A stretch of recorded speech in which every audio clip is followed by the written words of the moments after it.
So you're telling me that Obama should have been hung, the Clintons need to be executed. Oh, right. Pelosi needs to be executed because that's the punishable offense for treason, right? All because somebody by the name of Q said they should.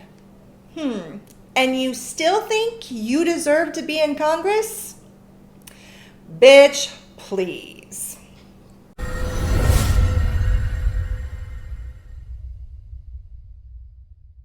Bitch, please. Whew! This is not him. This is him. This is a good one. Yes, it is. We're going to talk about this woman. What's her name? Her name is Marjorie Taylor Greene. We're going to spend a little bit of time talking about Marjorie Taylor Greene here at the Lionheart Institute podcast. I'm Richard Thomas. And I'm Tiffany Thomas. And we want to thank you for being in this episode of the Lionheart Institute podcast. Now, let's catch up a little bit. Right. On what in the hell is going on in Congress. So, Marjorie Taylor Greene is a representative in North Georgia. Yes, sir. And I believe she was elected 2 years ago as a representative. Now, mind you, in those 2 years, this woman has lost her damn mind. Yeah. Plain and simple, this woman is fucking crazy. Okay? Cuckoo. Yeah. So she is a true QAnon believer. Yeah. 100%. She believes everything that Q has ever said about the Democrats. She believes Obama, the Clintons, all of them are involved in this baby killing, child sacrifice, eating, rape, all this crazy nonsense that they believe the Democrats are a part of. So she believes all of this is real. She believes that all these Democrats are part of that, which is why she called for Obama to be hung and the Clintons to be executed. She called for Pelosi's execution because, well, Trump won the election, so it's treason what she did by, of course, promoting Biden to be treason! our president-elect.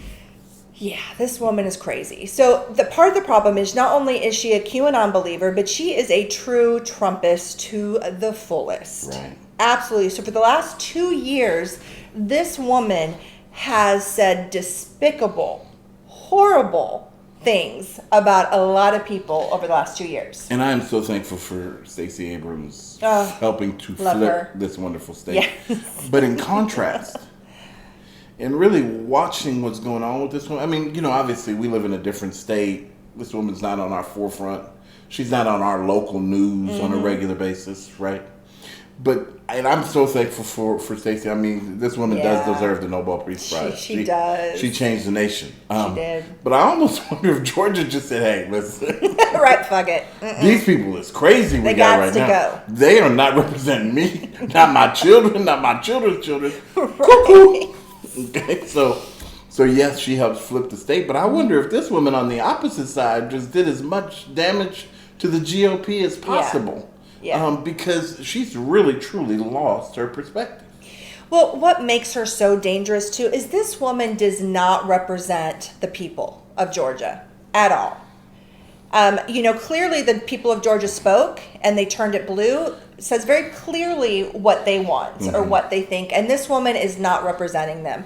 She is representing conspiracies from a made-up person who said ultimately in the end, it was fun while it lasted. Watch out for the next 6 months. Right. I'll have a campaign. So she literally supported these crazy ass conspiracy theories with no basis of truth whatsoever.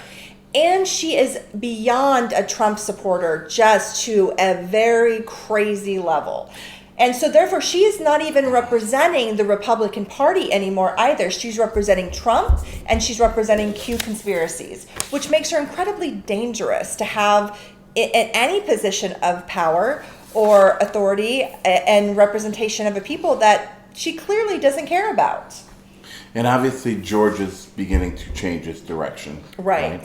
She's been removed from a number of key committees. Well, today there was a hearing among the committees for the removal of her, which she was, I think, attached to 3 different committees, right? That she represented. So I watched this committee hearing, and the Republicans, should all be smacked upside the fucking face. Like, no joke. They were ridiculous because, so they were so pissed off at the Democrats saying basically, how dare you come into my house and say, get your shit together? Because we have the authority. We should be the one taking care of this. If there's an issue, we take care of it. Sure. I played on sports team after sports team. Right. If there's an issue, let us deal with it. Right. So the Republicans were very pissed off, saying that this is basically anti-constitutional, that this should never have been brought into this hearing. They should have been left alone to take care of it themselves. Well, then you've got the Democrats that come into the hearing basically saying, are you kidding? You had 2 years to get rid of this crazy bitch and you did nothing. Right. Like, that's basically what they're saying. They're like, look, you did not hold anybody in your party accountable for anything over the last 4 years.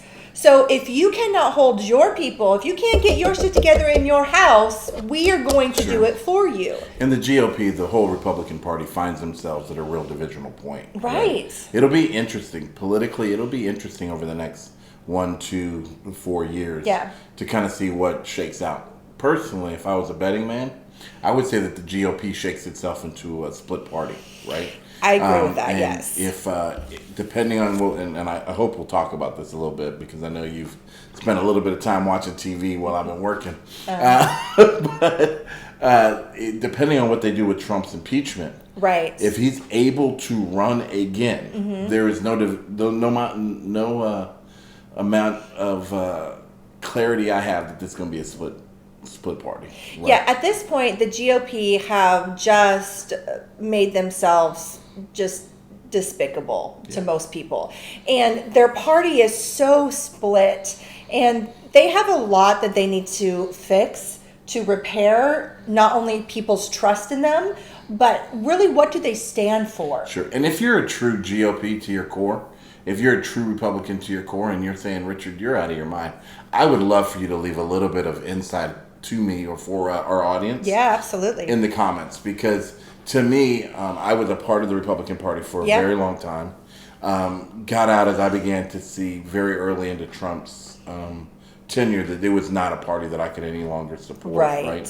I actually started walking away as they began to exalt a man who had no character, no integrity in my perspective, right? For sure. Grab him by the, I'm even nervous to say it. It's my damn channel, right? I don't want to be judged by this, right? Who obviously good friends with Epstein, right? Yeah. Now there's debate with that, I guess. I don't know, but he partied with the dude for a long time. It's been to the place where the shit went down, right? So it's like the guy has no integrity, no character. You call him the greatest president of all time, which makes me wonder who the hell are you following, right? What do you think about righteousness, about truth, about integrity? If you follow a guy like Trump, but I love you still. I'm not here to judge. I'm just here to try to ask you questions like, how do you support him? Why would you think that the GOP could survive this? Yeah. And how do you support a gal like that in office? Yeah. And how does the Republican Party move forward, particularly with everything going on still with the impeachment? Yeah. Where many people, listen, I know Tiffany and I get in a regular conversation, even an internal debate where it's almost a fight. She's like, take him to jail.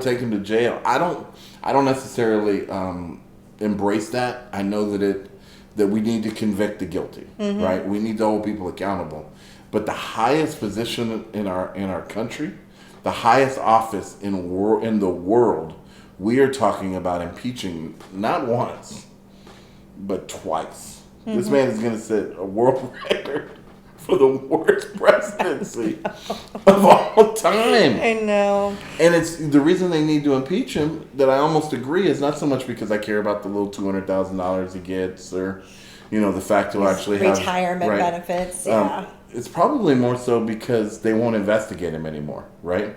Because who wants all this dirt coming out? We talk about, let me sweep around my own front porch. Don't let the world know I got a mess going on, right? Mm-hmm. But I think that there's still yet things to be exposed with his taxes, lots of money. Lots of stuff. So where do we stand with the impeachment? Is it looking like it's going to happen? If it happens, is this man going to end up in jail? And if you're watching right now, what are your guys' thoughts? Share them in the comment section below. The impeachment trial is about to begin. Trump has already lost 2 of his attorneys. They have all quit, and they have. So he did just recently get a new attorney.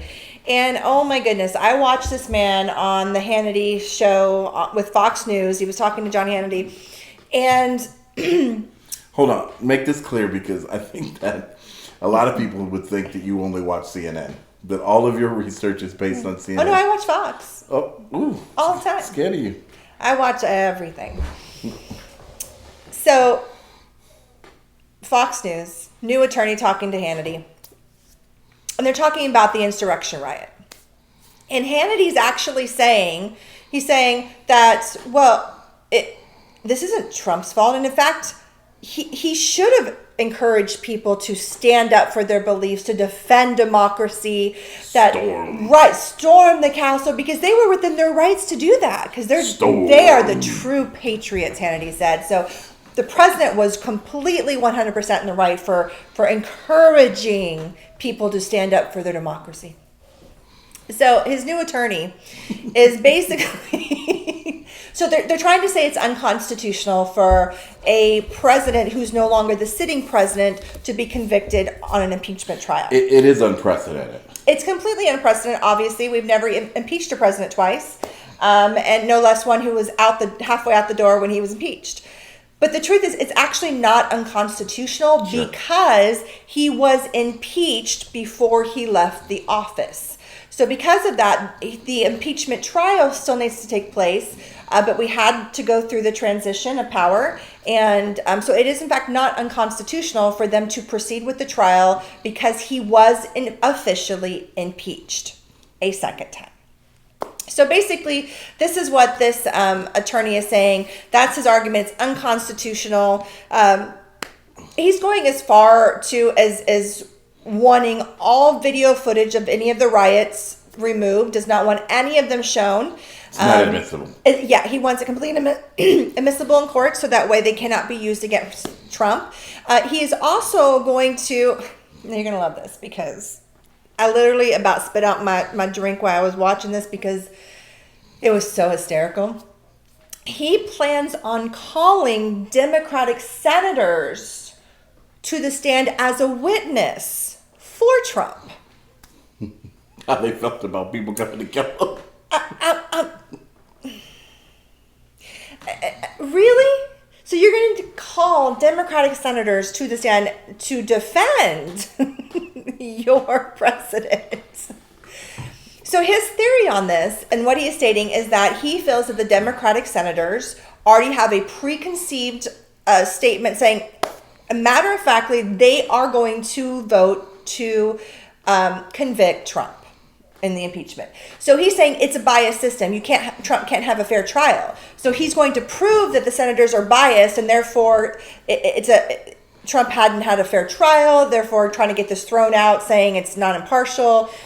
But I'd like to bring to your attention, just remind everybody that the first impeachment trial, the Republicans all stated prior to the actual trial part that they were going to vote to acquit Trump. That's before the evidence? And that was before the trial. Yeah, imagine that. Imagine that. Imagine that. All these Republicans and their double standards.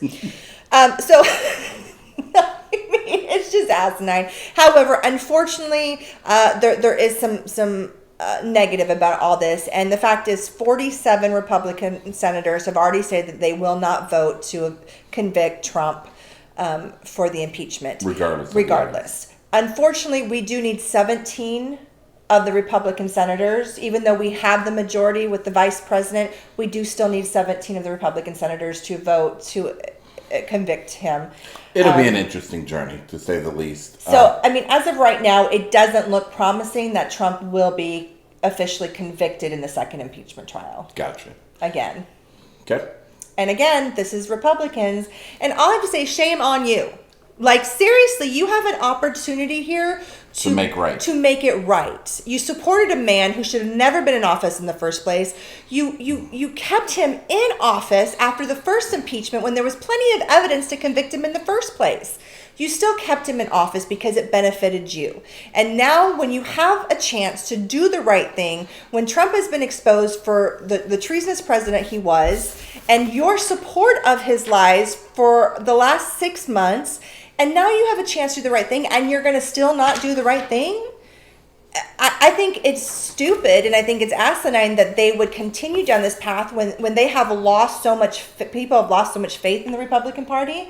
That to me, I would think that they would say, you know what, we're going to support this. It's the right thing to do. Trump went way overboard to borderline committing treason by inciting. I mean, he's guilty of sedition. It's not a question. It's not a can we prove it. He did it. The frightening thing to me is not so much their unwillingness to move beyond the past. They were vested in the past. They committed, in some cases, atrocities in the past. Some of them have even their position, their role, their freedoms, and their position in Congress or House of Representatives wrapped up in Senate, wrapped up in what the outcome of Trump ends up being. Right. My greatest concern is that it's a double-edged sword, right? Mm-hmm. Not only are they unwilling to deal with the failures of their past and the leader that they chose, but now they're already trying to cut off the head of Biden, right? Yeah. And so they're already making statements that they will not support, almost in any context, the work that he's trying to accomplish with the stimulus package, which doesn't affect just Democrats. No, it affects everybody. It reflects the entirety of the country. And when you look at the one real reason why Trump wasn't reelected, there's a lot of stuff that America obviously is willing to forgive him for, being an asshole, having no integrity, having no character, stealing their money, saying that he was going to use the money for his defense fund, but actually pocketing how much already? 76 million Trump personally pocketed off of the money he raised from the American people to support the Stop the Steal campaign. Right. Mm-hmm. So we know that this is what they did in their past. Right.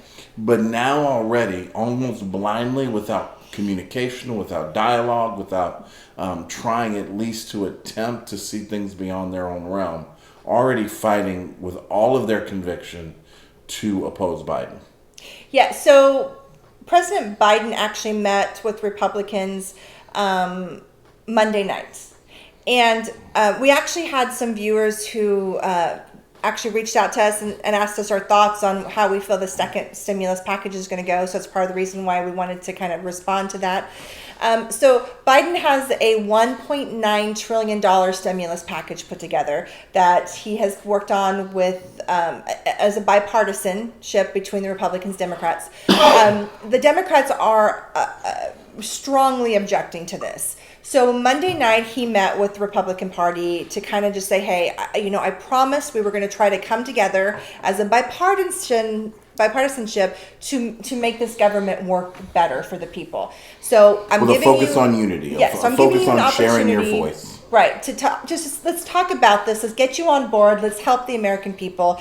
And as of right now, it sounds like the Republican Party is still objecting. They are not going to vote for this bill. So Biden essentially basically said, okay, well, that's your right, but the Democrats and I are going to move forward with this bill. Right. It's truly like they see it as USC versus UCLA, right? It's like they see it as a college basketball game or something, to where if USC wins, UCLA can't win. Mm-hmm. Or more specifically, if them dogs win, then nobody else can win. Right. But it's not a competition. right? It's supposed to be a unity. It's supposed to be a focus on America. Now, of course, we have different views and we have different perspectives. And that's supposed to be the beauty of us coming together as a nation with a representation, both Republicans and Democrats. And truth of the matter is, we only call it those two parties because that's what's in position right now. Right. But by the time it's all shaken out and by the time it's all done, there will be a Democratic Party and there will be something different out of the Republican House, because the direction that they're going, their lack of ability to move into the future, they're going to be a staled party that is going to be divided and fractured. Right. And it's going to lose their voice, in my opinion. And I'd love to hear yours here in America. Well, it definitely is going to be interesting in the coming weeks. I mean, we've got Trump's impeachment trial. We've got, Biden's stimulus package. We have now with Marjorie Taylor Greene, now that the House committee voted to strip her of her committees, it now has to go to the House, I believe, for them to vote on as a whole, a lot of divisions, to kick her out of Congress altogether, to strip her of her position altogether, which in my opinion definitely needs to happen. I mean, you can't have somebody with these ideologies and these beliefs who is willing to incite violence, to create a violent revolution to uphold what they believe is acceptable and protecting the democracy, who also in the same breath condemns Black Lives Matters and Antifa, calling them terrorist organizations. So you can't sit there and defend one and condemn the other. There's no place in Congress for a woman like this. It just not. She needs to go. And the true and open dialogue is where does it end now? Right? Yeah. Do we move on to Ted Cruz? Yes, absolutely.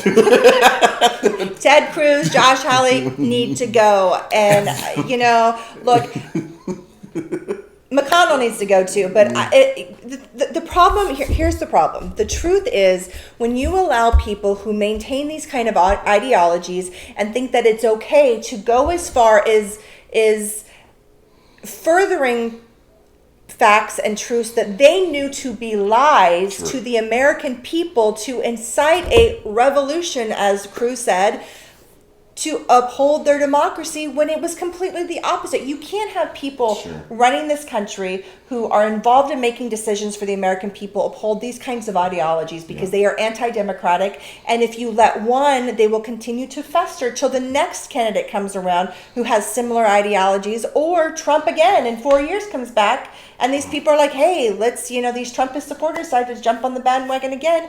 Look, I am not saying that we should be just kicking everybody out left and right because we disagree with them. That's a totally different statement to make. But these people have openly incited insurrection and committed themselves. They need to go. You know what I think would be fun? What? Is if maybe we do one of these live and we dialogue with our audience to really get your opinions. And the reason why is because there are so many strong convictions that you feel. Yeah. So many strong convictions I feel. Right. I lean towards letting bygones be bygones. Yeah. In the sense of, I don't think anything is worth ripping at the fabric of our amendments, ripping at the fabric of our First Amendment right, ripping at the fabric of our Second Amendment right. And so, but then again, I look at the Congress, I think it's Congresswoman or representative at least, from Montana, who's losing her damn mind about open carry at the Capitol. Yeah. I mean, come on now. She lost it on that one. There's just a degree of common sense that we just have to apply. And so I say that to say, now that's, obviously I believe in the right to bear arms. I have a concealed carry permit. I carry on a regular basis, believe that every American should. Yeah. Right? If you really want to bring an end to AR-15s, for instance, I think every black person in America should buy one. They will change the laws immediately. I stole that from Dave Chappelle, and it's absolutely true. Yeah, no kidding. But I believe that our amendments and the way that we approach leadership is of the highest priority. But you look at the insanity.